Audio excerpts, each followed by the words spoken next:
thank you, and a very good evening to you. So here it is, playoff time. This magnificent invention that's enriched the game, that breathes new life into upper mid-table campaigns throughout the early spring. It extends the season for the Lucky Four and provides its own unique mix of jeopardy, heartache and glory. Days that frustrate and captivate, days you never forget. All of us who've seen our team play their part in the end of season circus know that there's no better way of going up. There's no more gut-wrenching way of your campaign hitting a brick wall. Coventry fans with that tifo will live and die in these towns. Lyrics from a song by the enemy, and the enemy tonight, Sunderland. 5 defeats in a row.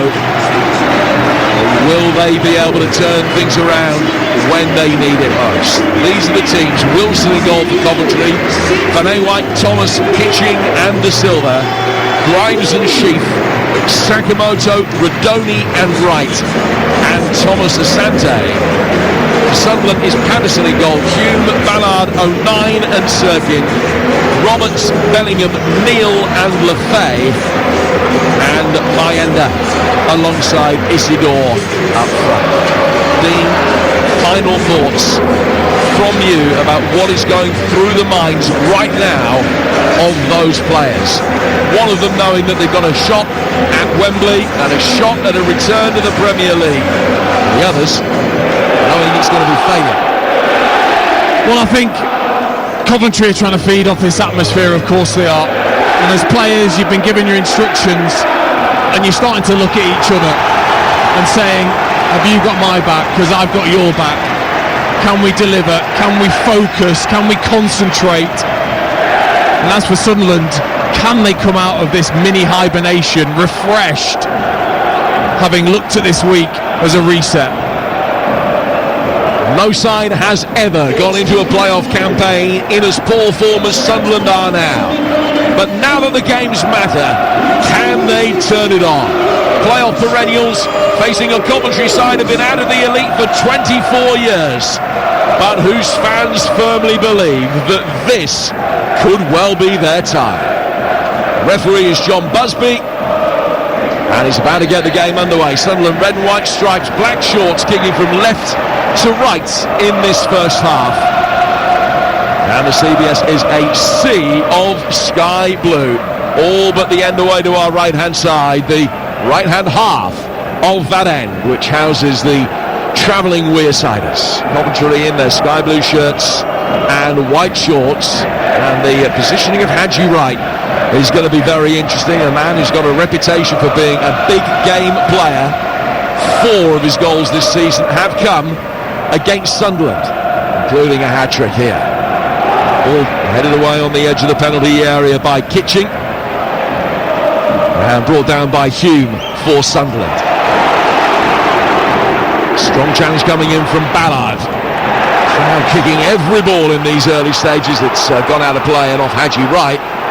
And it's going to be a throw that will be taken on the Sunderland right-hand side. We're a minute in here on Talk Sport. Second leg coming your way live Tuesday night. A minute into the first leg, in the company of the former England striker Dean Ashton. We're just having a first look at Sunderland, and Mayenda is up there with Isidore. It does look more like a 4, but Roberts will drift. Of course he will, from that right-hand side, in on his left foot. I just think you're then asking a lot of Bellingham and Neal to deal with the 3 of Grimes, Sheaf and Rodoni.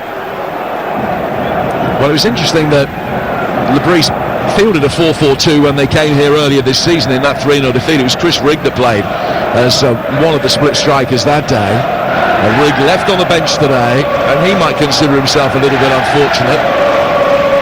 Place just stopped for a moment as referee Busby just has a word with a couple of the players. Liam Kitching being spoken to.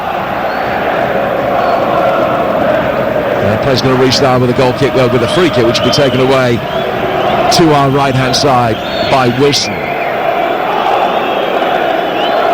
Runs up, addresses the ball, hits it right-footed, a high one going up through the midfield, which is well headed away by Dan Ballard, flicked on towards the edge of the penalty area. Here's Jack Rodoni, and he's won the first corner of the night with a left-footed ball that comes in.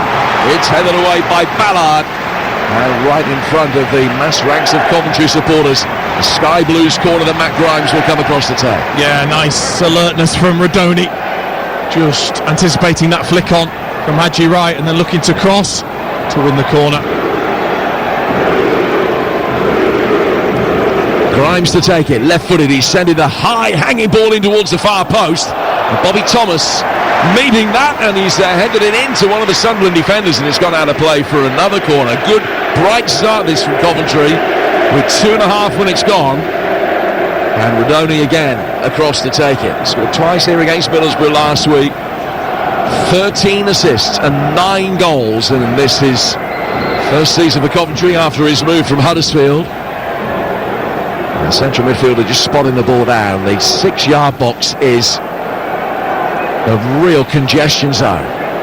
Like the traffic outside Highfield Road. 6 in sky blue within 4 yards of Anthony Patterson, the Sunderland goalkeeper. All of his teammates are back within 7 yards of him. They've certainly got the option of De Silva on the edge of the penalty area, have Coventry. It's fired in towards that near post instead, and again he's taking another touch. Sunderland struggling to deal with these set pieces at the moment, whilst Rodoni will feel that perhaps he can improve the delivery further. But corner number 3 now forthcoming. And again, Coventry setting up with De Silva unmarked on the edge of the box. Wright is making his way in and is only being picked up now. Mayanda's let him go. Ball comes in. Good header away by Ballard. Out towards De Silva. Might have dropped onto his right. Oh, goalkeeper Patterson came to meet him. Got nowhere near it. It's cleared from in behind it. He came out to punch it clear and missed it by a mile. Sunderland bail him out with a decent clearance in behind. It stays 0-0, 4 gone. Just such a strange decision, and also the technique that he came out with. Patterson just flapping like a kid trying to practice to dive, just never got his legs up in the air and just flapped at it. Took a real whack. He's hobbling, got very, very lucky it didn't just land to Thomas Asante, who should have scooped it in if it had landed at his feet. There was no foul. That's the kind of incident which will often see the referee blow his whistle and then ask questions later on. That's how it feels. They will tell you that doesn't happen, but it is certainly how it feels at times. But John Busby, rightly, I think, let it go. Van Ewijk is waiting on the right flank. The ball isn't worked out in his direction. It's played across the halfway line instead. Coventry working back with Ben Sheaf to Liam Kitching and now to Bobby Thomas. Thomas, the former Burnley man, just working it out to the right for Milan Van Ewijk. Thomas, who lost the League One playoff final with Barnsley a couple of years ago. He was alongside Liam Kitching in that game as well. And the two of them have renewed their defensive partnership this season for initially Mark Robbins' Coventry and now Frank Lampard's. All out for a throw that will be taken by Coventry on the left-hand side. Sunderland hanging in there in the opening 6 minutes, and if the most optimistic Black Cat supporters, Dean, were thinking that they might just be able to flick a switch and turn it on when it matters, that hasn't happened yet. Long ball forward, Ballard heads it away. Ballard's headed it into 09. Thomas Asante's got it, right-hand side of the penalty area. Trying to set up Rodoni, who took one touch too many in the end. He couldn't get it out from between his feet. Bellingham got it away. Coventry win the seconds in the midfield, play it down towards De Silva, but that's overhit, and it goes out of play for a throw that Pat Roberts wants to take quickly, but wanted to take it from the wrong place. He nicked about 10 yards, and so he will come back, and Trey Hume will take that throw. 6.5 gone, 0-0 here in Coventry on TalkSport. Dean Ashley. Yeah, just slightly unfortunate there from Ballard heading into the back of 09 that he didn't see behind Thomas Asante, who picked up the ball. I thought he should have taken a shot, to be honest. He was looking for Rodoni when I think the early shot was on. It's a tremendous intended pass from Bellingham, the Championship's Young Player of the Year, picking it up on the half turn and sending a sweeping ball out to the left hand side. It was just too long for both Sirkin and Lafay. Coventry get it back and work it back towards Wilson. High ball forward from him. Thomas Asante lively again, but beaten to it. Now Bellingham, the 19-year-old, gets his foot on the ball in the midfield and then just flicked it past Grimes, who fouled him. And it's a free kick to Sunderland inside the Coventry half of the centre circle. Excellent, wasn't it, from Bellingham? Again, one of those players that you think you've got it, and then he just stretches out those long legs of his and just chops it away from you to win the foul. Like his brother, plenty of miles on the clock as a teenager. He's approaching 100 games for Sunderland. He's over 100 games in his first team career. Joe Bellingham, still only 19, and he's won this free kick, which will give Sunderland the chance to serve it forward towards the edge of the Coventry penalty area. It's a long ball out towards the left-hand side of the box, just a little bit too long as it turned out. Well intended by Lefay. The sliding attempt to keep it in on the left-hand side of the penalty area, just booted it into the Coventry fans, and he goes out of play for a goal kick. 8 gone 0-0. Oh, that's a waste. It is from Lefay, because they looked as if they were going to clip it to the right-hand side where there was 6 or 7 players, and then Trey Hume on the opposite side had just made a darting run in behind and was totally free. If Lefay had clipped that towards him, just overhit it. Otherwise that would have been a chance for him to bring it down and fire across the penalty area. Ball headed away by 09. Dan Neil, when Coventry are in possession, will drop back between his 2 centre-halves, and Mayenda will come back as well. So it's almost a 5-4-1 at times when Sunderland are out of possession. Lefay going in there strongly, lost out to Van Ewijk. And then a foul by Dennis Serkin on the Sunderland left. A free kick given Coventry's way just inside their own half. Great tempo, isn't it, to the game? I've got to say, it is fantastic to see this place full. It's what it was intended for, what feels like many years ago. And the Coventry players have responded with a fantastic tempo to their play, not allowing Sunderland at all. We haven't seen Isidore or Mayenda have anything yet to get hold of or run on the end of. Yeah, it is good to see Coventry back in their home city, in a stadium that is full and as vibrant as this one. As Thomas Asante chases a long ball forward, you think back to the exodus to Northampton and the time they had at St Andrews as well. All the problems going on with this stadium and previous landlords all sorted now. And about 31,000 packed in here tonight. 0-0, Coventry with the majority of possession in the early stages. That one little scare for Patterson, nothing significant really in either penalty area apart from that. Pat Roberts has got it now for Sunderland, taking on De Silva, and he's forced him with a sliding challenge, almost conceded a corner, and then Sheaf does well to come outside the penalty area and get it away. Long clearance from him falls for Luke O'Nien, who's in his 11th playoff game for Sunderland tonight. Did win that League One playoff back in 2022, which is the only successful playoff campaign that Sunderland have ever had. This their 9th in total, their 5th in the last 7 seasons. Wouldn't be May if it wasn't the Black Cats in the end of season circus somewhere. More unhappy memories than happy ones in the playoffs over the years. Black Cats fans you can hear at the moment as their side make headway down the right hand side. It's a throw taken by Hume, not a good one. It's easily clattered away by Kitching from inside his own penalty area. Thomas Asante trying to get it to stick, can't do so, but he has won a throw. What have you made of the opening 11 minutes then? What will Regis Lebris have made of it, Dean Ashton? Well, I think he'll be reasonably pleased with the structure and setup defensively that they've got out of possession.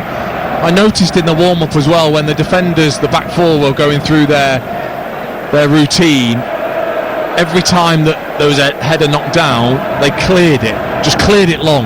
And a couple of times already we've just seen that ball just played over the top towards Mayenda and Isidore, and just moments ago Mayenda just made a noose of himself, got Sunderland up the pitch, and I think that is going to be a tactic that they'll use. Here's Van Ewijk over on the Coventry right, back for Thomas, just inside his own half.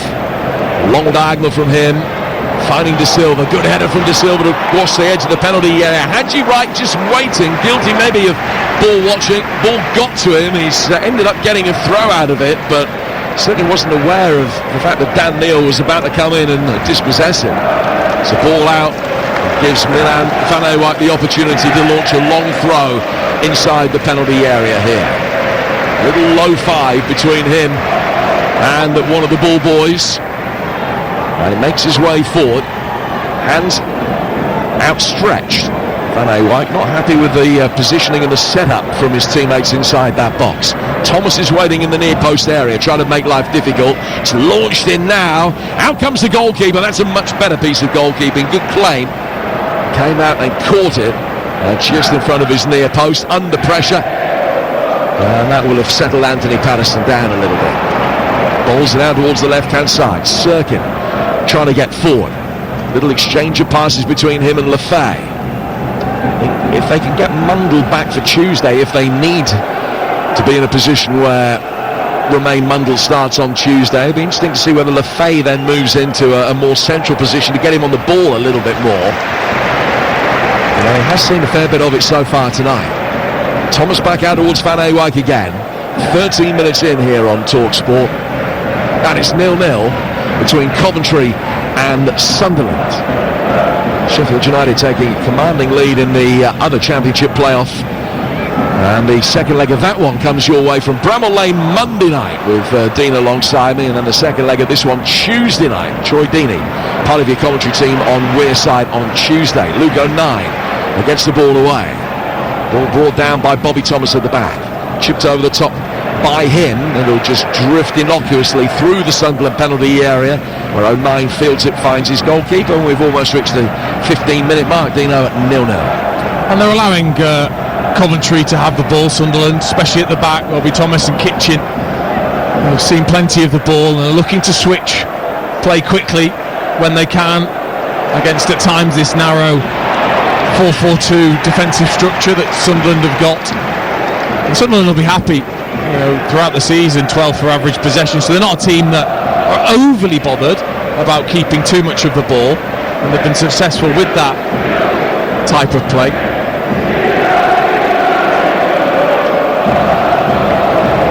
Here's Grimes, who's been a really good addition for Coventry since his move from Swansea. Back from him to Kitching, left-footed, clipped over the top, a straight ball, Thomas Asante. Oh, he's brought it down beautifully. It just ran away from him. And that allowed Sirkin the opportunity to come across and clear his lines on the edge of the penalty area. Then De Silva hasn't been able to keep it in on the left-hand touchline, and it's gone out of play for a throw. That's a pass that they've looked for on a couple of occasions already, Coventry.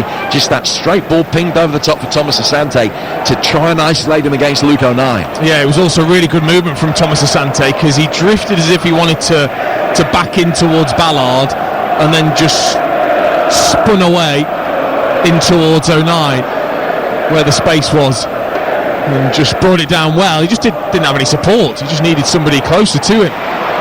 Isidore finding Sirkin. Sakamoto with the first sliding challenge. Van Eyck with the second. It's gone out of play for a Sunderland throw.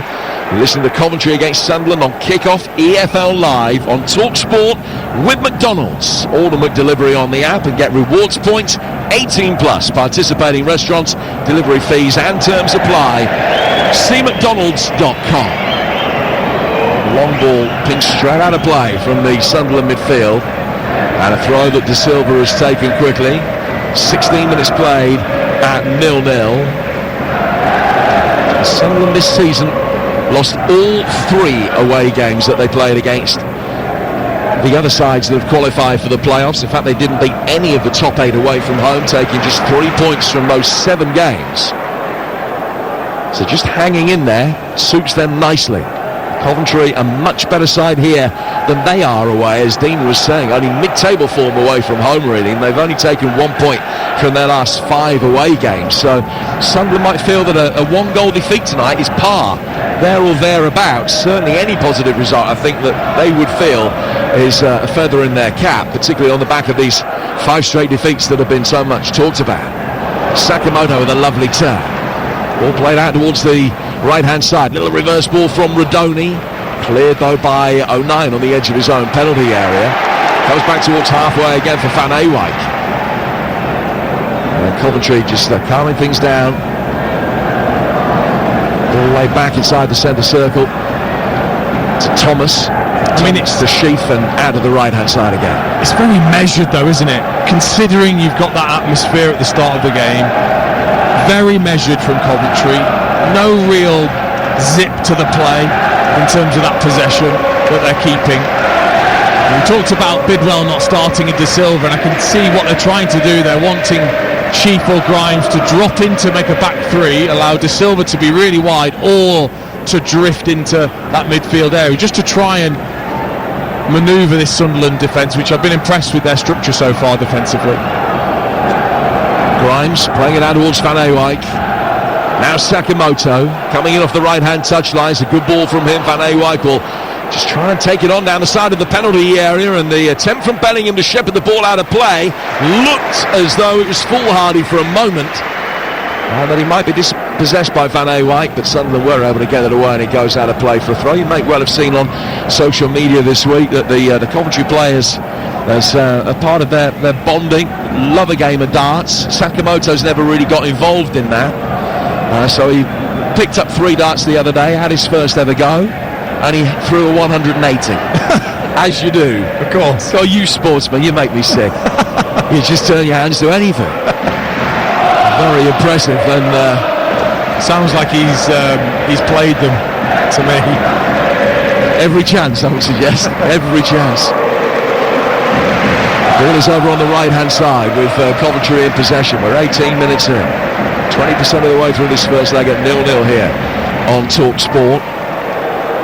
Don't forget, more like Premier League action coming your way.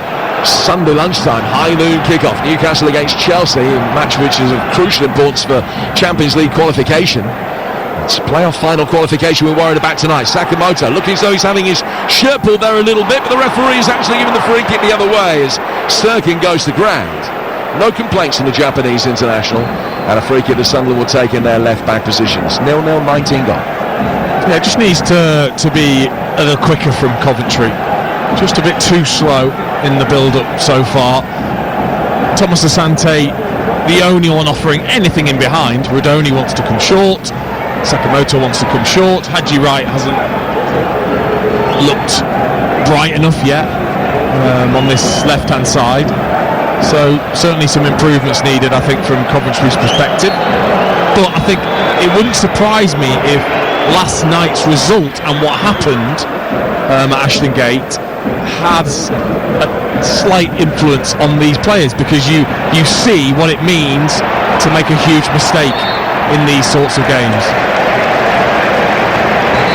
Yeah, that game, if you're not aware with what happened, was 0-0 going into pretty much first half stoppage time. Rob Dickey got sent off for Bristol City, and then Sheffield United scored the resulting penalty, went on to get another couple in the second half, win 3-0, and take a lead which has never been overcome from the first leg in a championship playoff semi-final. It has in other divisions. Ballers were Kitching laying it back for Bobby Thomas. Worked for them by Grimes. Rodoni again dropping deep, as Dean was saying, out towards Sakamoto. It's a beautiful drop of the shoulder, too good for Sirkin, and the referee is going to produce the first yellow card of the game here. Dennis Sirkin, the Irishman, product of Tottenham's academy, just completely sold by Sakamoto's touch, and has brought him down and is booked. Yeah, I do get that, but is there really the need? I'm not quite sure. Sirkin will now have to play up against that ability to change direction with a shimmy from Sakamoto. Excellent wing play. He says there really the need from the referee to produce the yellow card for the challenge. Yes, there is from the referee. I mean, from Sirkin, is there any need to go that tight and have a go at the ball? I just don't think there is at the moment. They're in a great shape. 09 behind him. So Sirkin on a yellow card, and he's given this free kick away. Just going to be bent in towards the land of the Giants inside that penalty area. And again, it's a really good defensive header. It came from Dan Neal for Sunderland, out towards the far touchline, and just not quite kept in. Throw Coventry's way. It's the cue again for Van Ewijk to make his way forward, and a big roar of appreciation from the Coventry supporters as he does so. Picks up the ball from on top of a white cone over on the far touchline. Makes his way forward, just walks slowly down alongside the hoardings, gets to a junction between two hoardings, and now leans back, arches his back, hurls the ball inside the penalty. It's an even longer throw, headed away, left-footed, snatched effort What a good chance that was for Ben Sheaf. Little flick header on its way through, and nobody had picked up Sheaf at the far post. He could watch it come down, and he hit a left-footed volley, but it spun away off the outside of his left boot and dribbled over the line for a goal kick. Yeah, and when we talk about players snatching at opportunities, that was a great example of it from Sheaf, in terms of lovely little flick on from the long throw. He was free. Sunderland haven't picked up on the edge of the area very well from any of the set plays so far. It falls to him, and rather than just taking that extra step to steady yourself, he just throws the left leg at it wildly and then can't control the half volley. Great play again by Sakamoto, who's taking on Enzo Lefebvre that time and left the Frenchman sprawling. Sakamoto again taking him on, playing a little reverse for Van Ewijk. Ball in from him. Rodoni tried to adjust, flick it away, and he couldn't. Now the counter-attack is on. Sunderland bringing it forward. Mayenda in possession, running towards the edge of the penalty area. Coventry players back facing. Thomas has done something, not quite good enough. Left-footed shot comes in, and it's wide of the sprawling Wilson's goal. That is where the Black Cats are hoping for joy. That is a warning for Coventry. That is exactly what Reggie Libris has been after.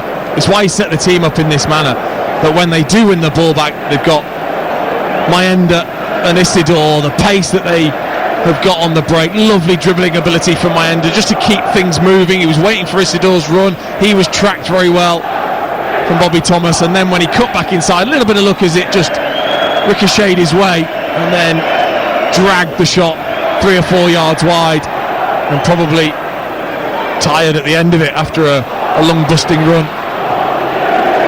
Bellingham with a long ball over the top, and it really was just get it out of harm's way. It goes all the way through to the Coventry goalkeeper Wilson. Mayenda, the only Sunderland player that has scored in the last 6 games, netted at Bristol City in one of the run of 5 successive defeats, and they've now gone 620 minutes with just the 1 goal, so 10 hours and 20 minutes of play. Just that Mayenda goal at Bristol City to show for that in front of goal for the Black Cats. Coventry have it again, bringing it forward into Sunderland territory. And Coventry's advantage in terms of possession is overwhelming. It's in the 70s so far. Here's Grimes coming out of the centre circle, nudging it to his left for Kitching. Haji Wright, big imposing physical presence, standing right in front of us. Sunderland happy to play pretty narrow and allow him that little bit of space. Sakamoto comes into a more central position now, chests it down. Bellingham trying to bring it away, pokes it back towards the edge of the box where it's cleared by Hume, but Mayenda loses out in a battle with Kitching, and Coventry win it back right towards the edge of the penalty area, taking on Trey Hume, getting to the byline. I think that went over the line. Play goes on. It's a left-footed effort, really well blocked. Sheaf with it. Sunderland players throwing themselves at it. Comes back through for Haji Wright, and he is offside. Well, clearly no VAR in the Championship. It would have been a very controversial moment had that gone in from the first phase of play. So I'm convinced that it was overrun and over the line and out of play for a goal kick before the pullback from which they nearly scored. Yeah, I felt the same. I felt that he just overran it with that final touch, but hooked it back in. And then Sheaf, brilliant to start with in terms of just sending a couple of Sunderland players on their backside sliding. But I tell you what, there was another 5 in his way when he struck towards goal. Brilliant defensive work from the Sunderland players to throw their bodies in the way. Ben Sheaf denied what would have been his first goal of the season. It would be sometime to score on May the 9th. Sirkin coming forward here for Sunderland, showing a little bit more attacking intent now, taking on Sakamoto. He's inside the Coventry penalty area, and he wins Sunderland's first corner of the night. Again, that was just a quality bit of play from Dan Neil. Lovely little turn and fed it out towards Sirkin, sent him on his way. Test Sakamoto defensively if he wants to track back, and he did. He did the work to stop the cross, but it's a corner for Sunderland. They're talking about the number of miles on the clock for the inexperienced Sunderland players. Dan Neil could end the season only 3 games short of 200 for Sunderland. He's still only 21. Corner to be taken on the Sunderland left. It's the Arsenal setup, if you will, with 4 or 5 making their way in from behind the back post, swung into that dangerous area. Coventry got first contact on it inside the box, and then it'll be cleared down the left-hand touchline just to get the ball clear. Van Ewijk only being able to pick out Dan Neil. Neil's ball forward. Cirkin again, down the Sunderland left. Neil's covered a lot of ground really quickly, trying to turn back inside the box, but it's really well defended. And out comes Wilson to pounce on the loose ball. Excellent play all round. Yeah, it was brilliant defensive work from Grimes. Just found that gap and made sure that he filled it, because Van Ewijk was out of position. Thomas had come across, Grimes saw the space, went in there, spotted the danger, came across. Dan Neil with a good bit of skill, but he read it and got his body in the way. 27 minutes gone, and it's Coventry 0, Sunderland 0. Here's Haji Wright. Really strong challenge on him by Hume, and there's an angry reaction which ended with Wright grabbing hold of Hume's shirt. Just for a moment the eyeballs were out on Storks. Wright then, I think, realised the potential severity of the situation, flashed him a grin. That calmed everything down, and referee Busby just has a little word, but no need for any further action. No, it was a shirt pull, push, cuddle was basically what ended up. Coventry have got it. High ball over the top. Thomas Asante, who's had a lively start of the game, just trying to roll past Dan Ballard, who's gone down and he's got a sore shoulder. I don't know whether Thomas Asante, in rolling Ballard, fell onto his shoulder, or whether it's an impact injury. Yes, and it was the impact. It was slightly naughty, that, from Thomas Asante, because he wasn't going to win the ball. Ballard stooped slightly to head it away, and Thomas Asante just saw that opportunity to sort of barge in, elbows slightly high, and sort of caught Ballard on the shoulder and on the neck. And he'll have known what he was doing there. There was an opportunity to sort of barge into Ballard. I just wonder whether he put his hand down to try and break his fall and potentially just tweak the ligaments in his shoulder as his momentum then took him further on. Maybe it's either way, it's the full weight of Thomas Asante coming down there, but as you say, either way it's going to hurt. Yes. Yeah. It's been a good battle between those two. Thomas Asante choosing to stay on Ballard rather than 09. A sporting handshake between the two players as well, Ballard and Thomas Asante. Dan Ballard's okay. He was really good in the playoffs for Blackpool a couple of years ago in a loan spell from Arsenal. There's a fair bit of playoff experience sprinkled amongst these players, but not all of it good. Ball on the right hand side with Mayenda for Sunderland, who's been relatively quiet, just that one side of goal. He's trying to find his way past the Silva here. He can't do so. Coventry will play out from the back with Haji Wright. 0-0. 30 minutes gone. A beautiful West Midlands night, not a cloud in the sky. The moon rising above the standover on the far touchline, but it's still, the sky is azure blue. Just a gorgeous spring evening. There's Van Ewijk. Now Jack Rodoni. Rodoni controlling the ball. Tall, elegant, blonde-haired midfielder. Just turning away from the challenge of Lafay. Playing it back towards Kitching. Worked forward by Sheaf, Sakamoto, Rodoni, Van Ewijk to his right-hand side. First time ball in. Might have come close to right had 09 not headed it away. Comes back towards the edge of the penalty area again, and Sunderland can clear with Dan Neil. And it bounces once and then over the line out of play for a Coventry throw inside their own half. But that was much better from Coventry in terms of the pace of the play. I think there was 3 one-touch passes in that move to just open up a bit of space. Much harder to defend against, with good movement and quality on the passes. And a decent delivery inside the penalty area as well. They are the side who've scored more goals from crosses and from headers than any other team in the 92 this season. It's very much their MO. Bobby Thomas trying to slide the ball forward from the back. It's ricocheted off a Sunderland player. And Isidore then chasing, but Thomas was always going to get to the loose ball first. And play it back to his goalkeeper. Out from him to Grimes. High ball over the top, bounces straight into the hands of Patterson at the other end.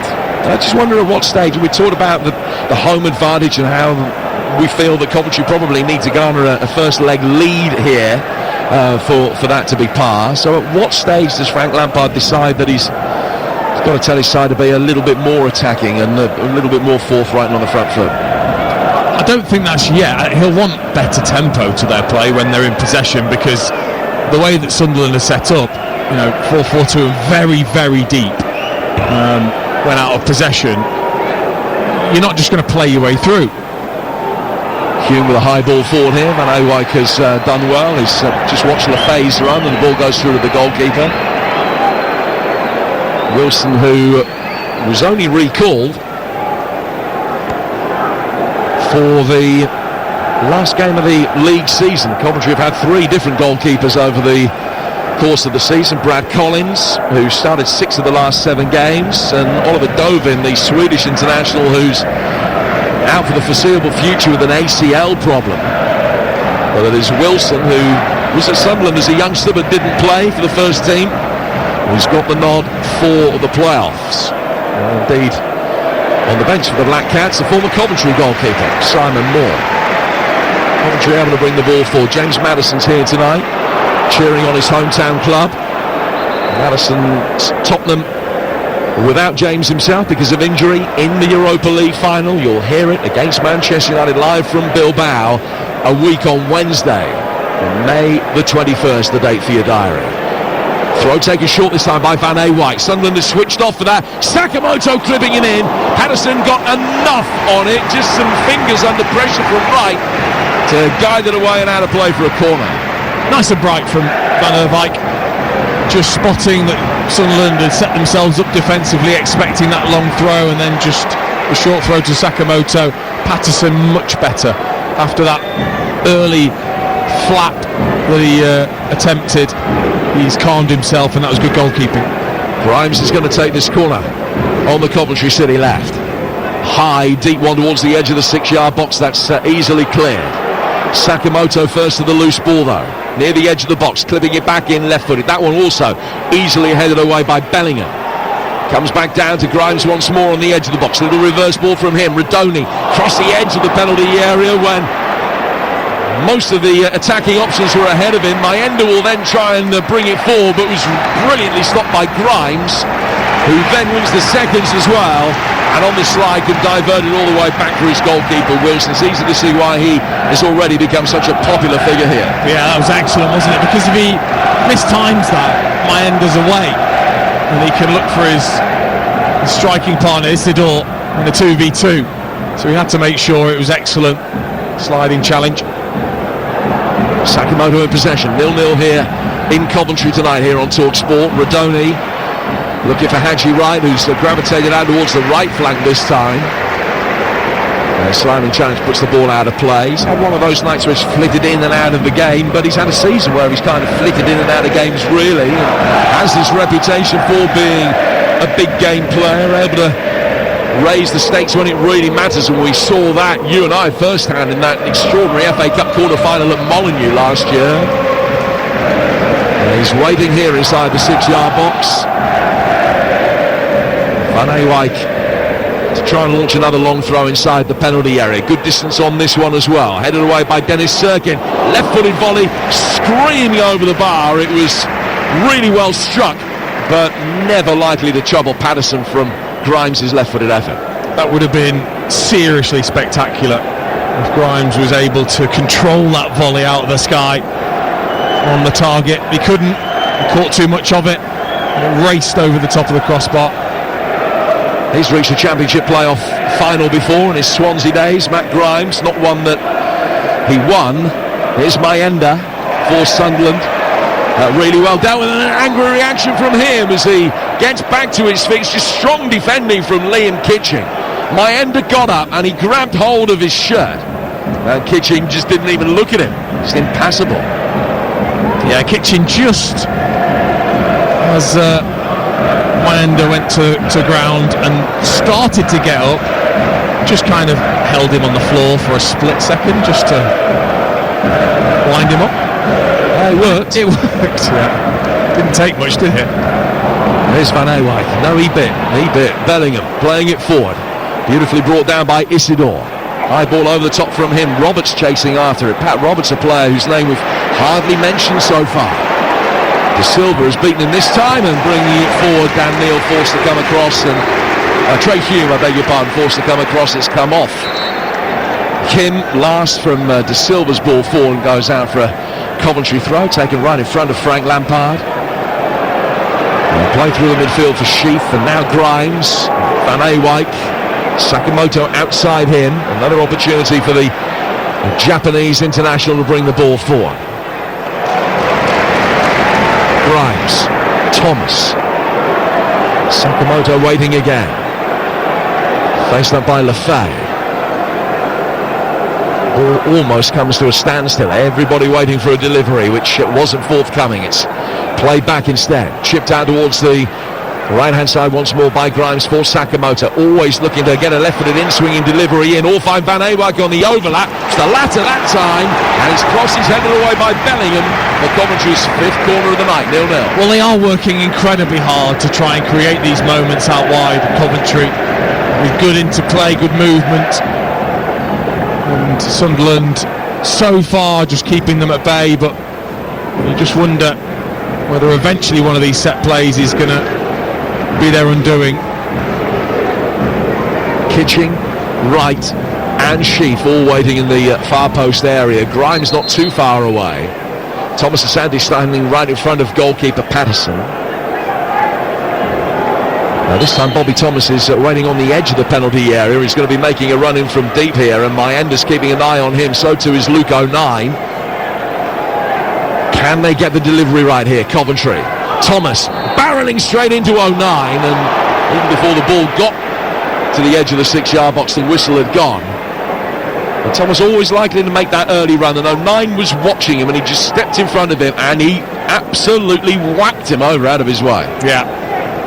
It's almost as if the referee, John Busby, was waiting for it. You know, he could see that it was going to happen with how quickly he blew the whistle. And they survive another set play, Sunderland. And they've survived the opening 40 minutes so far with very few undue alarms, Dean. Yeah, I mean, there's only been one shot on target between the two sides in this first half. It has been reasonably cagey, definitely from Sunderland, as you'd expect. Possession 78-22 at the moment in Coventry's favour. The Black Cats still waiting for their first shot on target, as Dean was saying, but might it come from this? They've won a free kick, which is about 10 yards outside the box, and Lefay, Roberts and O'Nien are the players that are standing over this for Sunderland. Luke O'Nien just putting his two penneth in, was never likely to be the man to hit it. It looks as though it's going to be Lefay. Coventry are lining up a four-man wall. This is in a great position for him. It is, and he's a talent, Lefay. He showed as soon as he got into the red and white of Sunderland's strip that he is a super talent. Their player on loan from Roma. He's played in the Europa League this season. He's worked it short, actually, and a right-footed deflected effort is headed away. Everybody expected a direct shot. It was just worked square across the edge of the box. And then Sunderland in then bringing it forward, run out of room on the right-hand side. Lefay crossed it in, wanted to have gone over the line and out of play for a goal kick. Well, it was a clever set play, there's no doubt about that. Lefay into Roberts, and then just cutting it along the penalty area for Trey Hume. No disrespect to Trey Hume, a very gifted technical player, but I don't understand how a Lefay or a Roberts or an Isidore or a Bellingham isn't on the end of that. Yeah, it didn't feel as though Sunderland were playing the percentages necessarily that time, although Trey has scored the decisive goal in the Black Cats' last two wins. Not a prolific player over his Sunderland career. He's got 6 and 130. Here's Kitching for Coventry, 10 yards inside his own half. Very inventive free kick, though. If you're of a certain age, then Coventry were associated with inventive free kicks. Back with the famous, and I know that your eyes are going to glaze over when I'm talking about this, because it's going to sail over your head, but Ernie Hunt and Willie Carr from the early 70s with a little Willie Carr flick on the edge of the penalty area, donkey kick that Ernie Hunt then volleyed in. And they played that on Match of the Day probably every week for about 15 years. Can't believe you doubted me. Here's Sakamoto. You can unglaze your eyes now. Sakamoto towards the corner of the penalty area.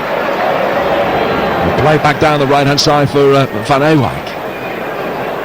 0-0. A little drop of the shoulder and a good challenge on Sheaf. No, referee says it's a foul. It was Isidor's challenge, and a free kick to Coventry, wider than the one that Sunderland had a couple of minutes ago, but a similar distance outside the penalty area. This isn't in a position, because of the angle, for a direct shot.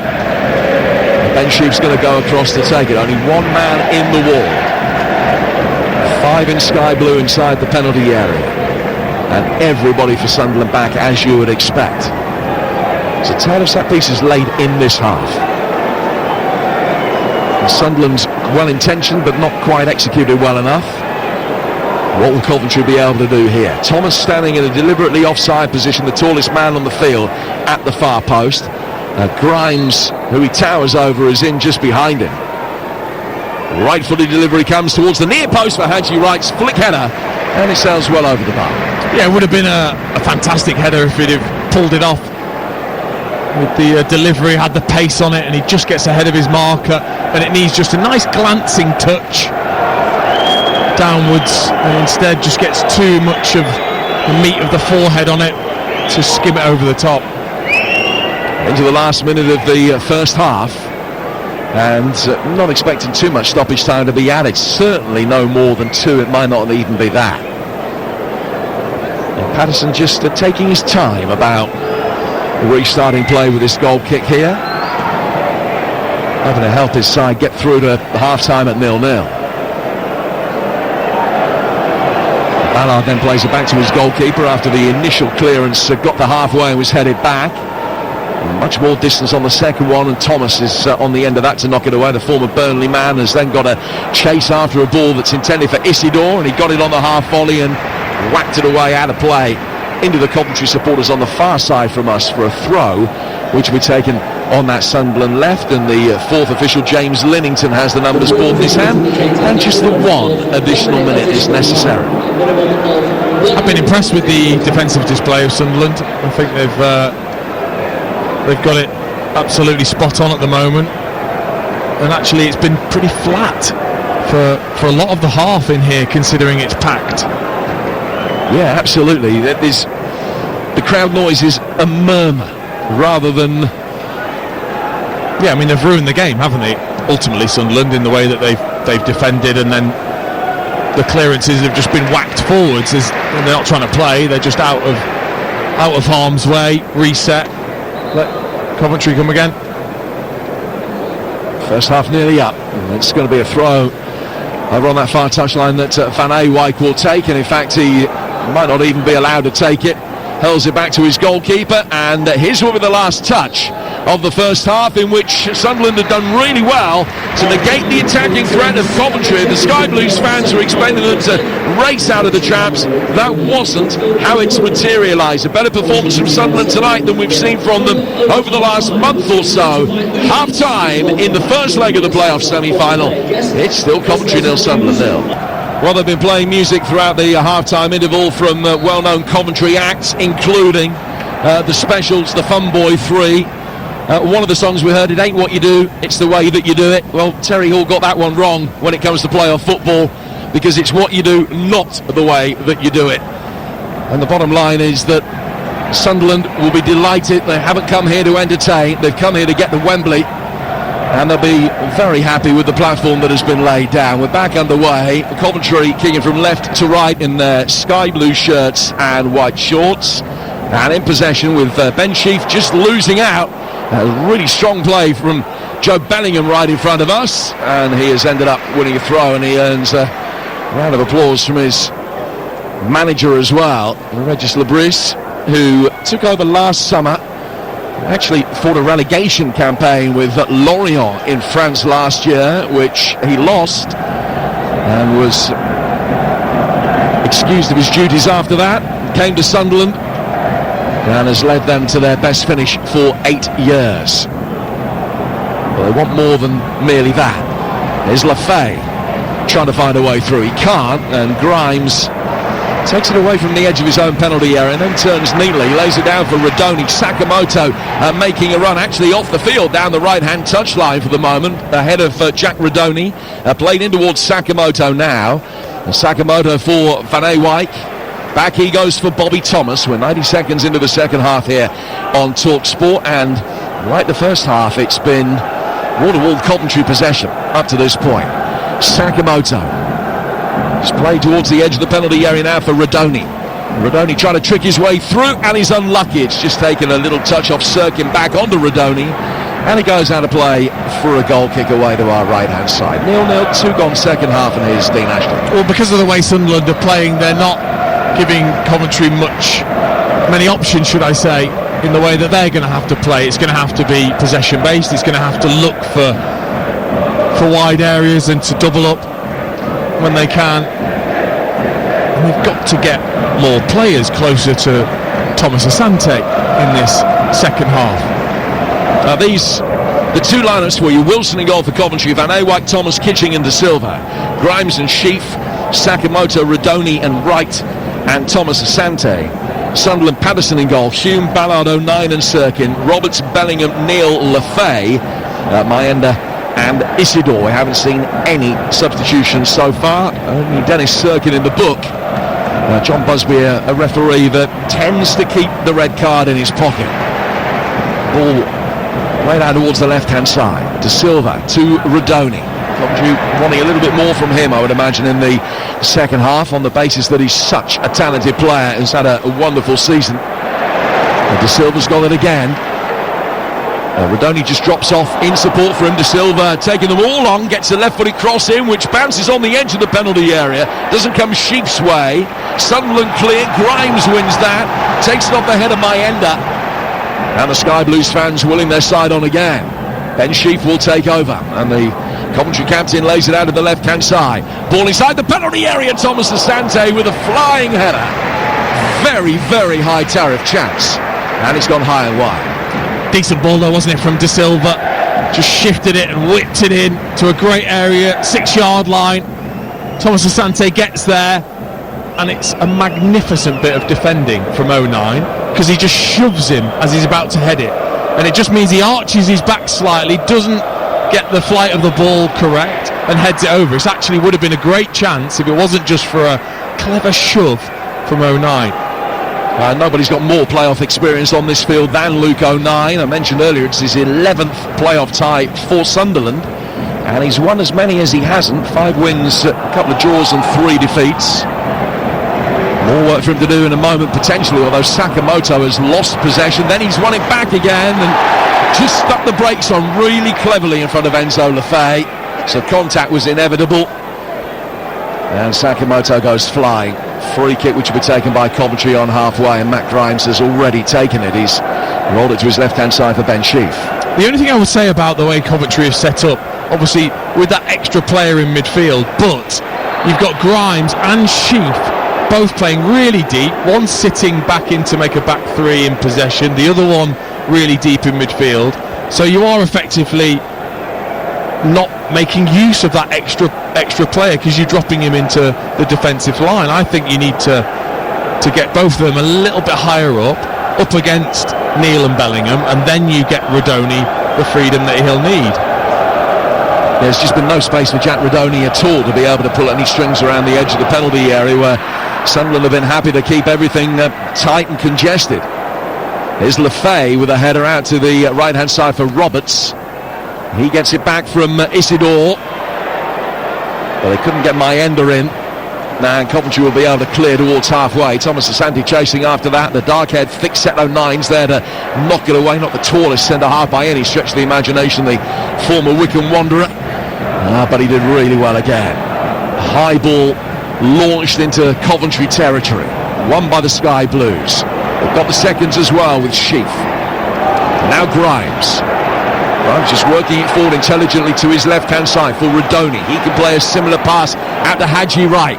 He'll take on Trey Hume, but he can't find a way past him. Roberts doubling up. He's been able to help Hume, and between them they can get it away, although Rodoni's making life difficult now. And Coventry have got it back. Grimes first to pick up the loose ball. Low ball in, takes a deflection. The referee's actually much better placed than me, giving a goal kick rather than a corner. There was a half angry reaction from some of the Coventry fans. Some thought it was, some thought it wasn't, but a goal kick is the decision. Yeah, he's had a quiet 50 minutes, Hadji Wright. I mean, it was good defending from Trey Hume just to poke the ball away from him, but he's not got into the game. He's not been a threat at all. He needs to do a bit more for me on that left-hand side. Ellis Sims waiting in the wings. And they got Mason Clark as well that could come on. And from Mason Clark, the attacking midfielder who has been struggling with a foot injury recently. Here is Wright. This time he has won a corner, no doubt about that. Really good challenge from Hume, barrelling into Hadji Wright. Played the ball cleanly. And it's gone out of play for the first corner of the second half. Coventry will take it on their left flanks. They're sixth of the game. Sunderland have only won one. Good ovation for Grimes as he goes across to take it. So Coventry setting up all of these set pieces, keeping a man on the edge of the penalty area that Sunderland never bother picking up because they're defending zonally much deeper than that. So on this occasion it's Sakamoto. If they can play a ball out towards the edge of the D, in comes the corner, but just before it was kicked, the referee spotted a push on Thomas. Gets back to his feet. The referee just tells, I think it was 09 who's watching him, to calm things down. And they'll do it all again. Grimes raises the right arm above his head. It's a left-footed away swing, and more curl on that one. Cleared out towards the edge of the area. Sakamoto hits it, and it's stayed hit. It's gone high and higher, and sails halfway back the stand. Well, because Sunderland don't have anyone on the edge of the box, any header that isn't powerful enough to get well outside the penalty area is going to drop to one of those players. Sakamoto this time lined it up. We were right in line with it, and you just think it's going to have to be perfect when Bellingham's rushing out either in that far corner or to the near post. He did neither and just smashed it right over the top. Here's Thomas with a header away, brought down very neatly in the midfield by Lefay. Back from him to 09, via a touch from Sirkin, worked through the midfield to Neal. Dan Ballard's got it now, and Ballard can just flick the ball out to the Sunderland right-hand side, and it goes into the feet of Mayenda. As we were saying in the first half, the only player to score in the last 6 games, and if you're keeping count, it's now 640 minutes in which Sunderland have only scored the one goal. But one might be enough tonight, because this has been a very tight, cagey and at times sterile affair. Thomas to his left hand side for the neutral. A poor spectacle. I promise you, nobody in the 31,000 plus here tonight is thinking that this is a poor spectacle. All they're doing is biting their nails. They do not care. They just want their side to be able to garner an advantage. Thomas given a little shove, he's brought it forward, almost playing as a right winger for a moment, turned it away from Lefay. He's now out of position. Sunderland won it back, and Mayenda's got the opportunity to run it. Grimes, good tackle coming in from Sheaf. Referee says it wasn't and has booked him. Well, Sheaf judged by referee Busby to have caught Mayenda, who went down. I thought he played the ball and that the free kick was going to be given the other way for a handball as Mayenda fell on it and handled it, but the free kick has gone Sunderland's way, and Sheaf is the first Coventry player to have his name taken. Oh no, you're right, he definitely got the ball, but that doesn't matter anymore because he's tackled from behind in a sort of a scissor action. Yes, he's got a touch on the ball, but he's gone through Mayenda as well, and therefore the free kick is given and a yellow card. And the free kick taken cleverly down the inside left channel, and Mayenda trying to work it in, hits Van Ewijk, and it goes out of play for a corner. Everybody expected the ball to be teased inside the penalty area, and it was just hit straight 20 yards further forward for Mayenda's run. And Sunderland will come across to take their first corner of the second half. Yeah, that's now 2 of the set play coach's repertoire that we've seen for Sunderland. Just earning his keep. Ball will be taken on the Sunderland left. Played short. 4:09. Night's fallen here in the West Midlands.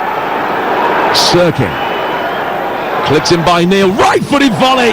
What a chance that was for Trey Hugh. He's gone for goal. 8 yards out, wide of the 6-yard box, but he had much more time than he thought. Could have taken a touch. Again, I think this is something they've worked on, to recycle the ball all the way out to Enzo Lefebvre. Lovely ball in. Trey Hume's free. O'Neill blocks the defender and it falls over, and he picks the third choice I would have gone with, which is a laces volley straight off the bat, rather than either controlling it and taking it in towards goal, or a more comfortable side foot volley because the power's on the cross. Instead he went for the flash volley with the laces and just caught it so sweet but in the wrong direction. Coventry were the ball upfield with 12 minutes into the second half, and it's still 0-0 between the Sky Blues and the Black Cats. And you've got to go back to 2007 for the last time that Sunderland beat Coventry. That was on Wearside. They've never won on this ground. Coventry fans finding their voice. Another long throw incoming from Van Ewijk in towards the penalty spot where the heads go up for it, and Sunderland won in at the second attempt to knock it away. As far as De Silva, back out from him to Van Ewijk.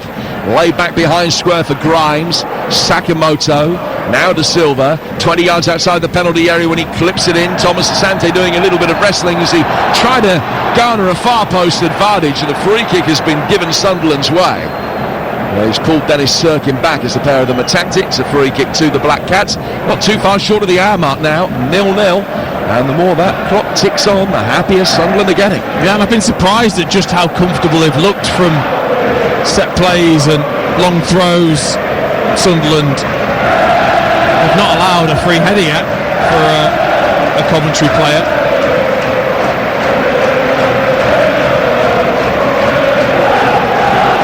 Patterson to take this free kick from inside his own penalty area with Talk Sport at 0-0. Bobby Thomas with a commanding header away. Lefebvre caught late by Van Ewijk, and that may well be a yellow card as well. It is. Dutchman in the book, and a third yellow of his season. Player with a decent disciplinary record for a defender. That was a really strong challenge there by Van Ewijk on Lefebvre, who just popped the ball off and got clattered with a capital C. Yeah, again, it was one that he saw all the way and doesn't need to make it. You know, Lefebvre's just flicking it around the corner. There's plenty of defenders back. It's just sometimes they just feel like they've got to win it in an area that they don't need to. In comes this free kick from Pat Roberts towards the edge of the box. Headed then inside the penalty area on the right-hand side by Bellingham. Straight through for Wilson.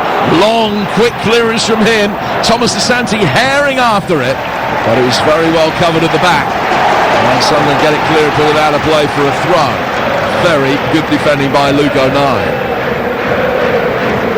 Or was it Neil? It was Neil, I beg your pardon. He came across and got that one away.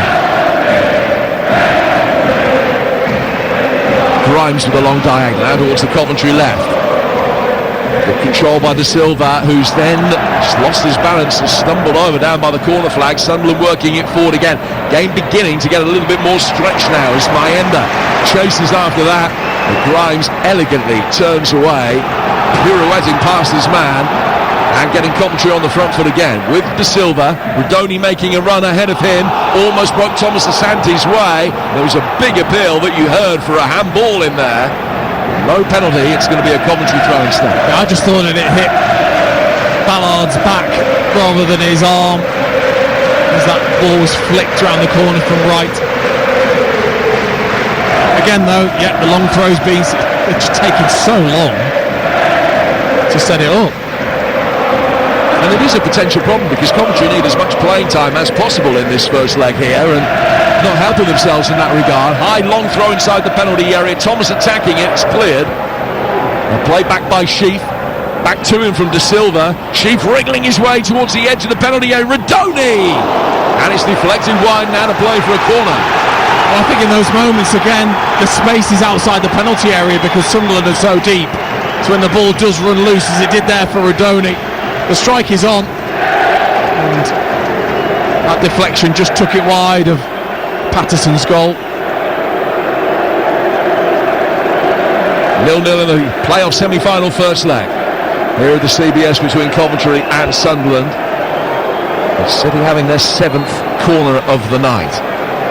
And it's the familiar setup of a very congested, centrally packed 6-yard box. In fact, apart from Mayenda, there are 10 Sunderland players in there and 6 Coventry. So 16 within 6 yards of the goal. In comes that corner in towards the near post. Didn't get anything like the height that was needed and is easily cleared. Sakamoto. Van Ewijk, that's a poor pass. Now the counter-attack could be on. Sunderland race clear from the edge of their own penalty area. And then Sakamoto picks up possession, but only after a strong challenge comes in inside the centre circle. I thought that referee Busby was going to let that go. I think he thought he was going to let it go as well. But maybe on the instruction of the 4th official or the assistant referee, free kick has been given and Kitching's been booked. Yeah, well, it was Dan Ballard that made the counter-attacking run to start with. And you're right, I think he definitely got some help from an assistant there, John Busby, to then just check that there wasn't an advantage and then brought it back for the foul. Third Coventry player to be booked in this second half. Free kick is on halfway.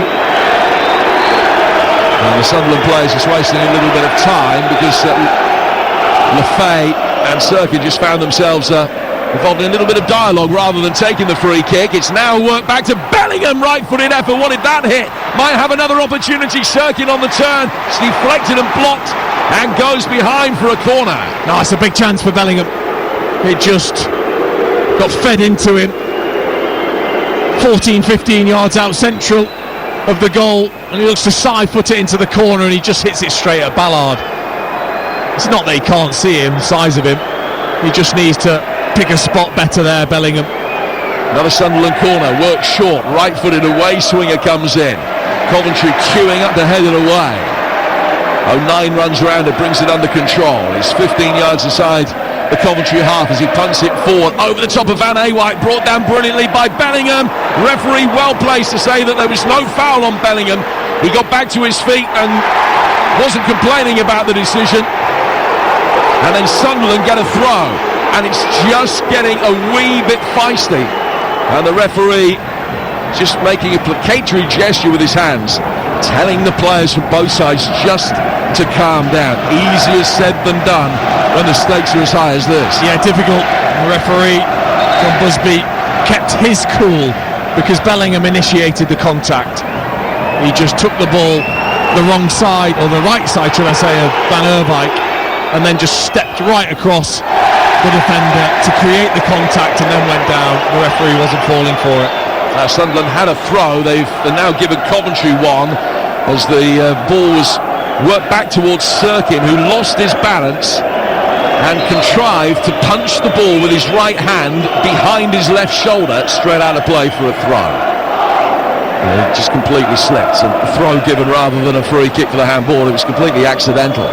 Sunderland have had more possession in the second half. It's gone from 25 in the first up to 32 within this second period, so still down in the high 20s the game as a whole, and they're still waiting for their first shot on target of the night. It's finally poised, I think it's fair to say, at 0-0 with 20 minutes played in this second period on TalkSport. Pat Roberts bringing it forward here for Sunderland with pace and intent, but not with the quality or finesse that was necessary to be able to pick out Isidore's run. Out of play for a goal kick, 0-0. Yeah, he's been ineffective in an attacking sense, Pat Roberts. And that was poor, really difficult execution with the outside of the left foot to try and play Isidore through. It's been more of a defensive display actually from Roberts. Roberts, a man who's played top-flight football in England, Scotland, France and Spain. He's got a couple of goals in the Champions League as well. But it has been at Sunderland that he's made his home. More games for them than anybody else. More than 140. Coventry inside the centre circle. High ball worked out towards Van Ewijk. Gets there after the initial header away. Sakamoto then buys a throw off Bellingham. Substitute sent out to warm up for Sunderland.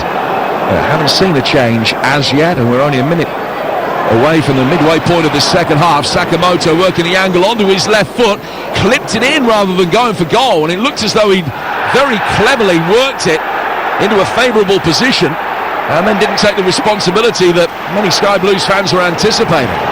Sunderland working away, it's going to come back again. And Van Ewijk back through the centre circle.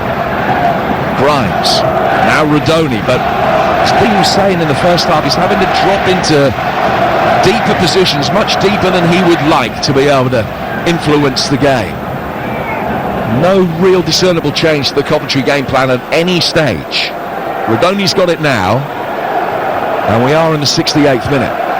3/4 of the way through this first leg. 0-0. Rodoni back out towards De Silva.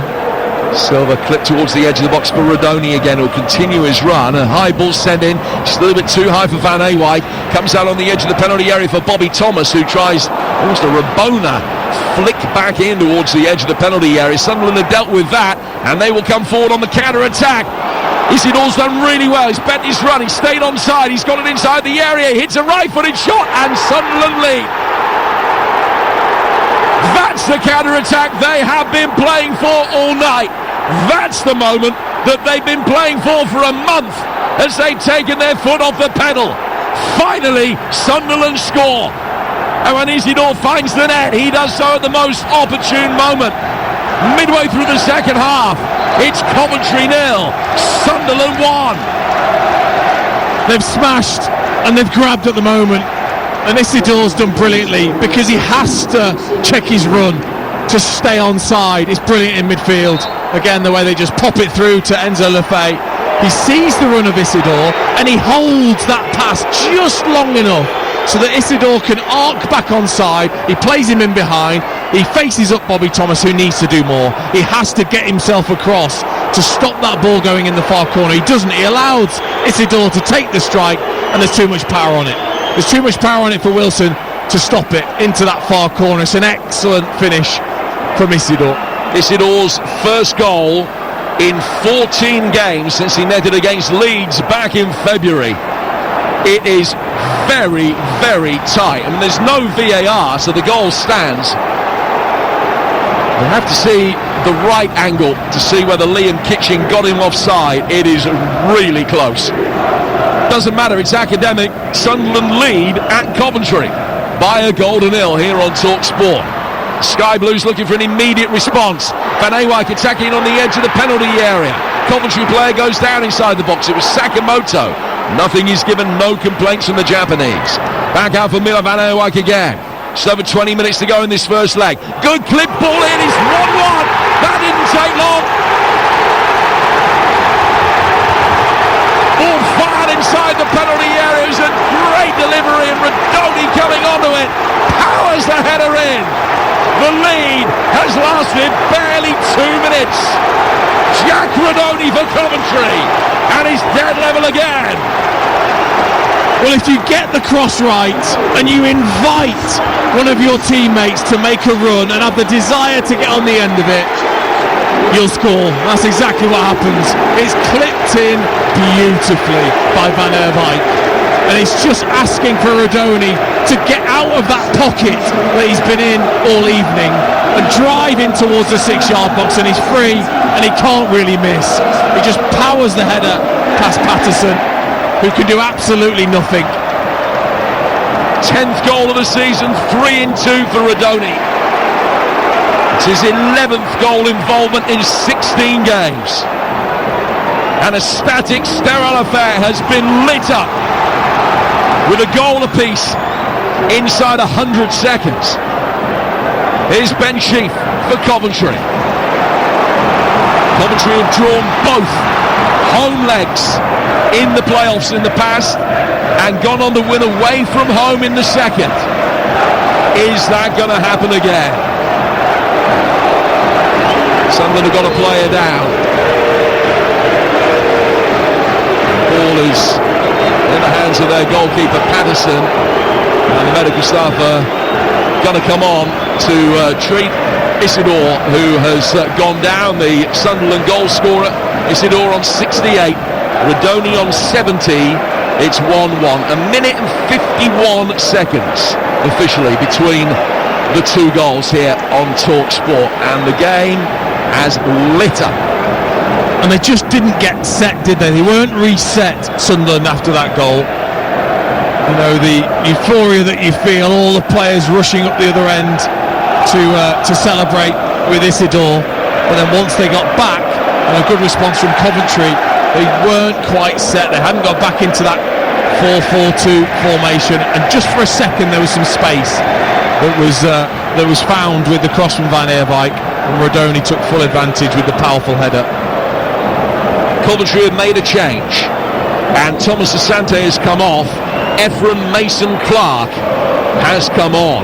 3 previous playoff campaigns for Mason-Clark, including each of the last 2 years. He was in that Peterborough side that blew a 4-0 first leg lead against Sheffield Wednesday in 2023. He's not played for a month because of a foot problem. A mine as a Sky Blues fan telling me before the game was absolutely crucial, but they've got him back for some involvement tonight, and hopefully a little bit more involvement from a Coventry perspective on Tuesday for the second leg. You're listening to Coventry against Sunderland on kickoff, EFL Live, and our coverage on TalkSport is brought to you in McDonald's. Order McDelivery on the app and get rewards points. 18 plus, participating restaurants, delivery fees and terms apply. See mcdonalds.com. Isidore's okay, he's back on his feet, and he's going to be coming on again in a moment, but Sunderland are temporarily down to 10. He's now being waved back on. Coventry got possession. Here's Radoni. Isidore having to sprint to come back and aid the defensive course here as the Sky Blues try and break quickly over on the far touchline. Ball is played back. Grimes hooked it in. Coming to attack it was Mason-Clark, and he wasn't too far away. Hadji right in there as well. And Coventry trying to turn the screw.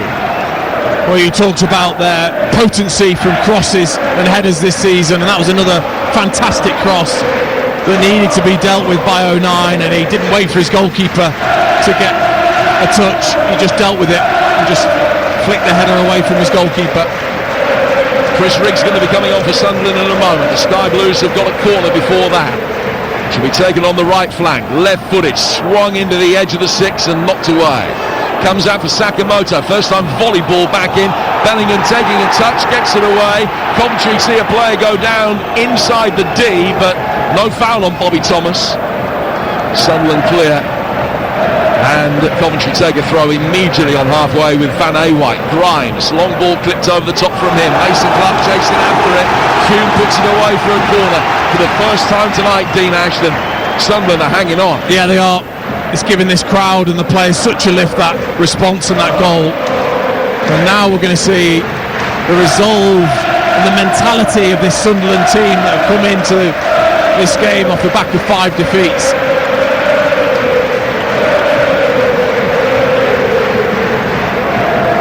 Coventry fans who found their voice, something to really actively encourage them. Another corner from that left-hand side. Good defensive header. Sakamoto left-footed, didn't get hold of it at all. It's going wide, took a deflection, and spun it back into the more central part of the penalty area where Dan Neal clears, and it goes out for a throw that will be taken by Van Eerwijk on the Sky Blues right. And that's a couple of times, isn't it, in this game when it's fell to the edge of the area. And as players, you just get so excited at the thought of trying to smash it towards goal. You just don't control the strike. Van Eerwijk again arching the back. That's a longer throw this time, which bounces awkwardly. Might come out Mason-Clark's way. the left-hand side of the penalty area, and he threatened just to go on one side of Roberts, and then when the other has pulled the ball back to Silva. Now from a central area, Grimes, deep, right coming to meet it, and it's a good claim at some personal cost by Patterson. Had his eyes on the ball, the Coventry players converging on him did likewise. The contact was made, the collision has left Patterson on the deck, and he hopefully is only winded. He is actually going to need medical treatment. The Sunderland medical staff, but they've been waved on or told by the referee not to. No, I think it's the latter. Sunderland will make the change. Isidore, the goal scorer, coming off. Chris Rigg on to replace him. He'll play at 10 and behind Mayenda.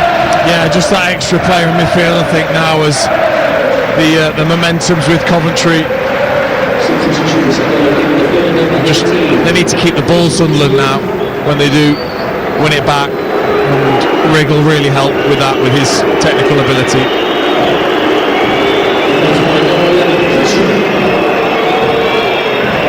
So Isidore in no hurry to leave the field. He gets a big ovation from the Sunderland supporters away to our right-hand side. Some more playoff action for you tomorrow. The attention turns to League One. It's a mouth-watering encounter at Brisbane Road. Leyton Orient against Stockport. It's a 12:30 kickoff over on TalkSport 2. And then the League 2 playoff semi-final first leg between Notts County and Wimbledon kicks off at 8. That's also on TalkSport 2. Meantime, here on TalkSport tomorrow, 1 o'clock, Game Day Live with Adrian Durham, Troy Deeney, Mickey Gray and Dean. All the goals as they go in from the Premier League and the WSL, including Southampton, Manchester City, Wolves, Brighton, Ipswich, Brentford, and a classified results service at 5 o'clock. Our live Premier League game for you tomorrow is on TalkSport 2, Fulham against Everton. And we've got more live Premier League action for you Sunday, that high noon kickoff on Tyneside between Newcastle and Chelsea. And that takes us round into next week for Monday night's second leg. Sheffield United against Bristol City, and the second leg of this one on Wearside Tuesday night here on TalkSport, with a 7 o'clock build-up ahead of an 8 o'clock start. Every playoff game from the EFL live and exclusive to national radio on the TalkSport network, where we bring you more live football over the course of the season than anywhere else. We're back underway. Bellingham heading the ball through the midfield. It's turned on by Grimes. Rigg hooks it over his left shoulder down towards Van Ewijk. Worst case scenario for Sunderland fans, that Rigg might be making his penultimate appearance for the club tonight. Still short of his 18th birthday. What a player. It's a great touch from him here. Helped on towards Mayenda. Mayenda out towards the right-hand side. 1-1 here on TalkSport. Roberts, right-hand side of the box, drifting inside the penalty area, and he let fly across the face of goal. Now Wilson decided a long way out that was going wide, or he wasn't going to get there. And ultimately, I think both were probably true, but it did go wide out of play. Goal kick, 11 to go. It's 1-1. Yeah, that's where he looks most comfortable, isn't it? Patrick Roberts is driving at a defender, jinking left and right, and just wanting to open that up onto his left foot, cutting in off the right to curl it in that far corner. But you're right, Wilson, pretty early on, I think, could see that was going wide. He's just had enough time to be able to clear that from the on-rushing Rigg, who's now in an offside position and not in a situation where he could attack the next ball that was played forward. Roberts has brought it down beautifully, trying to get away from De Silva, who's held him up, and then Mason Clark comes back to add the defensive cause. He's then fouled. It's a free kick to Coventry in their left-back position. We've got 10 to go. It's 1-1. We've talked a few times, Dean Ashton, over the course of the night about what Coventry will feel that they need to take to Wearside, bearing in mind that they've lost 4 of their last 5 away games. Does that mean that Frank has to do anything differently in the 10 minutes, probably 13, 14 minutes of playing time that remain? I think he'll be impressed with the response and the momentum that they've created. He's got a couple of options. Patterson, still got Sims, I could bring on even Allen in midfield, or Eccles. He's got players that he can change, but he knows his team are on top, and he's just got to hope that they can build and create the chances from now until the end of the game. Kitching's ball forward. Challenge on Sheep was a clean one from Bellingham. Sunderland work it forward quickly. Mayenda chasing after it. Wilson calmly side puts it away from the edge of the D. Coventry will be able to bring it forward again over on that far touchline. 1-1, a minute and 51 between the two goals, with Sunderland having scored first. Such is the length of their celebration that from kick-off to the equalising goal must have been about 40 seconds. In comes the next delivery inside that Sunderland box. Patterson has done well to claim it. Again, there's a player down hurt. Is that Ballard that's gone down inside his 6-yard box away to our right-hand side? He might be in need of treatment. Coventry fans claiming that these constant stoppages in a bid just to try and disrupt the flow of the game as much as anything else. The time will be added on. There are 8.5 minutes to go. Yeah, that's going to be seen, isn't it? Of course, you're trying to wind the clock down.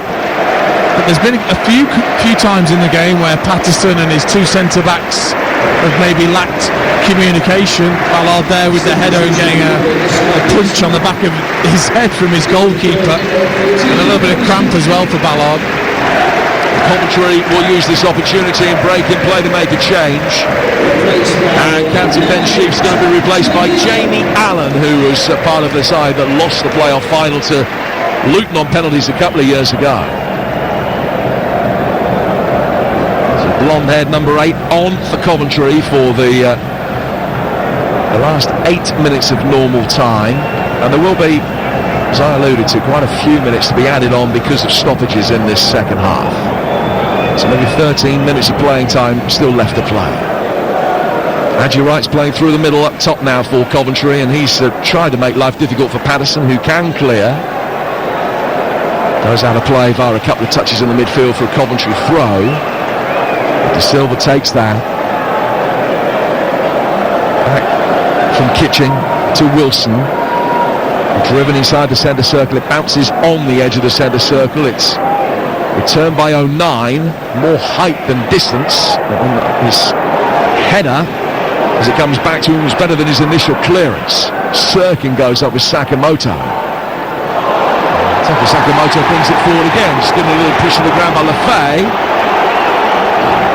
And a free kick that Allen will look to try and take quickly for Coventry. And in fact, he then walks away from it so that Grimes can tease a more deliberate ball forward. But this is another illustration of what you've been talking about consistently, Dean, that they're just so deliberate with the setup in this type of situation that it maybe is counterproductive at times. I know it's simple, but even just running up to set the free kick or the long throw from the taker has been very, very slow. Deep delivery from Grimes is headed away. Allen trying to win the second ball on the edge of the penalty area. Does enough to find De Silva. He goes back for Van Ewijk in the centre circle. Out to Grimes again. On the right-hand touchline. Sakamoto ahead of him. Plenty of space. They played him in. Down towards the corner flag. Faced up now by Lefay. He's twisted, turned in one way. He's inside the penalty area. Past him. Gets to the byline. In towards the near post. And the defending good enough to make sure it's nothing more than a corner. Yeah, he saw the opportunity when he faced up Enzo Lefay. That's not his natural position, left back, and Sakamoto just sent him with a shimmy and was down that side. I just thought he took too long, took it too far to the byline, allowed that near post to be crowded out. Suddenly going to make a change in a moment. Chris Mepham's going to be coming on. In comes the corner, and Patterson has travelled a long way, watched it, punched it clear. There was a foul inside the penalty area to give Sunderland the free kick. So Ballard went down 3 or 4 minutes ago because of injury. Is it going to be a straight swap, or are they going to go 3 at the back? Yeah, they're going 3 at the back. Mepham coming on to replace Pat Roberts. So Sunderland wanting to protect what they've got for the final 5 minutes plus stoppage time to take a positive result back to Wearside on Tuesday. Yeah, I think Lebris has seen that his team are under severe pressure, and there's going to be crosses coming in from wide areas, so add that extra centre back in there to try and cover the space. Chris Mepham's not got particularly happy playoff memories. He was sent off in his last playoff game, a semi-final between Bournemouth and Brentford back in 2021. That was an absolute belter. We brought you on TalkSport. Brentford won it and ended up getting promoted. and winning the final. Ball cleared by Bobby Thomas, sending it some 60 yards forward, skied into Sky Blues territory.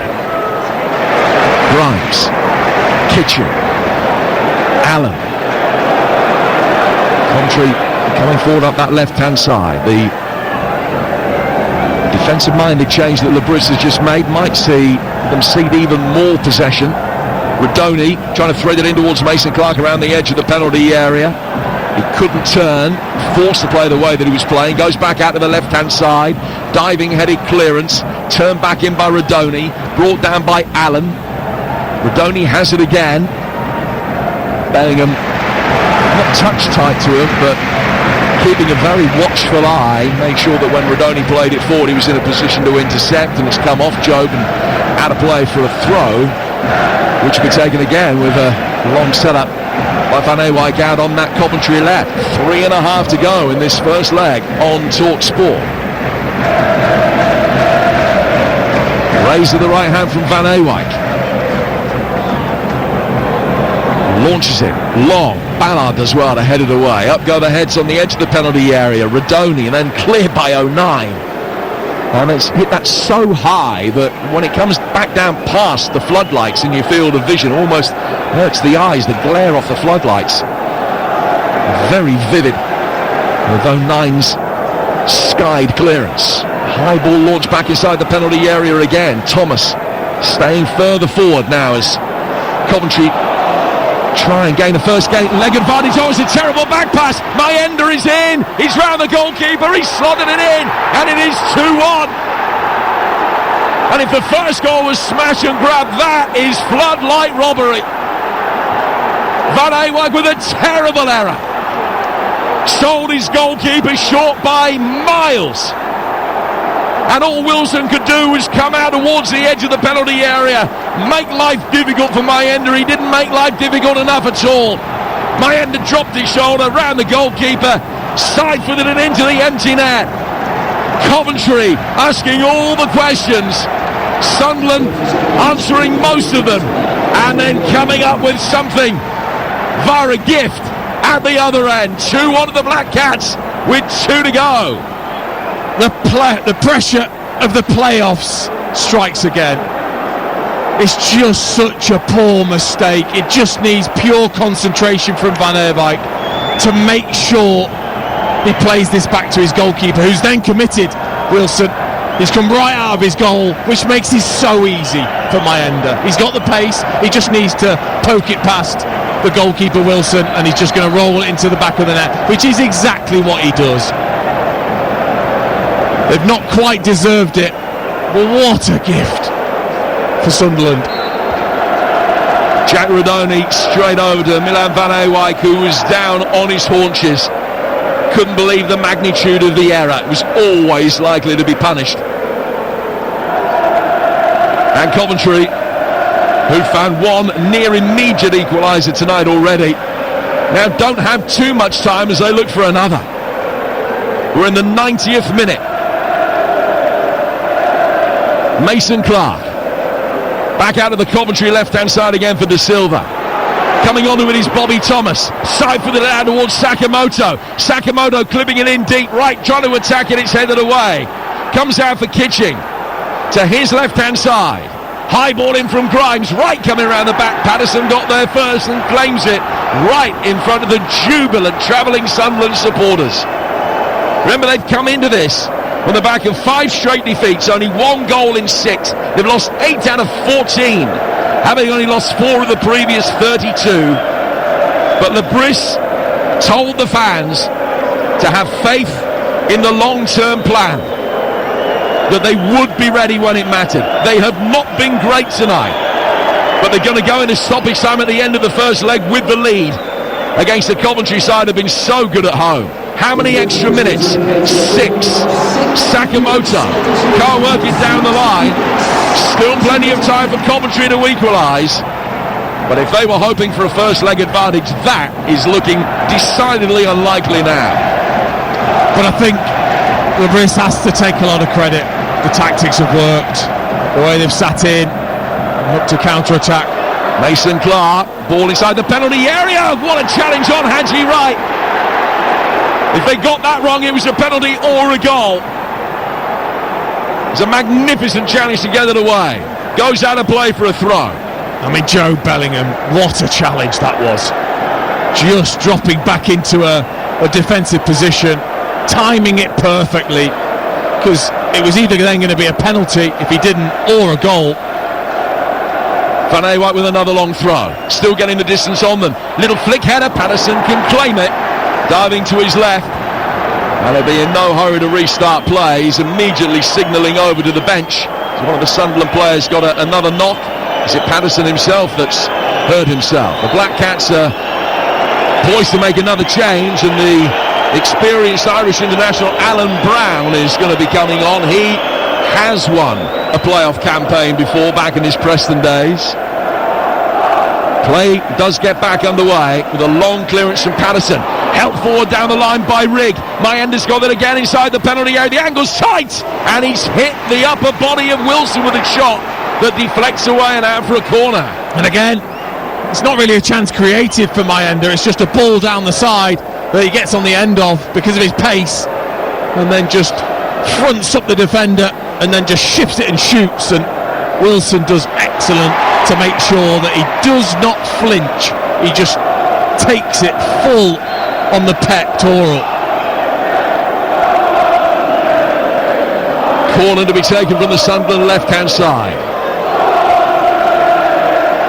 Chris Rigg with it, right-footed, very, very deep, far too deep, swung straight out of play. And it's going to be a goal kick going to be taken by Coventry. 4 to go. Here comes the change. Brown for Mayenda. Sunderland's third change of the night. Well, they've made it through the semi-finals on 4 of their 8 attempts. They were beaten in the semis by Luton a couple of years ago when they won the first leg 2-1. Lost the second leg 2-0 away from home. Tonight, are they going to be able to take a 2-1 lead back home to Wearside? Looking that way at the moment. Probably 4.5 minutes still to be played. Alan Brown on. A little bit more experience, and he's playing as the falsest of false nines, the most advanced of Sunderland's defensive midfielders who are on, just trying to contain Coventry's threat in the time that remains. 2-1 to Sunderland, courtesy of a Van Ewijk gift, which Mayenda was very grateful to receive. Bobby Thomas for the Sky Blues. Down for Van Ewijk. Right-footed ball inside the penalty area. Good sliding challenge from Ballard, got it away. Allen is quickly on the scene. Sakamoto's got it back. Urged to shoot, he goes back instead. Now brought forward. Grimes to Thomas. Van Ewijk clipping it in on the edge of the 6-yard box. Man, the half volley. Sakamoto. Thomas then with an effort. Overhead kick. Oh, close, but over. Brilliant attempt from Allen. Great technique. He just couldn't keep it down. Oh, what a shame, because the technique was beautiful. Left arm up, left leg followed, the right firing through then, connecting really well with it, just a couple of feet over the top of the crossbar.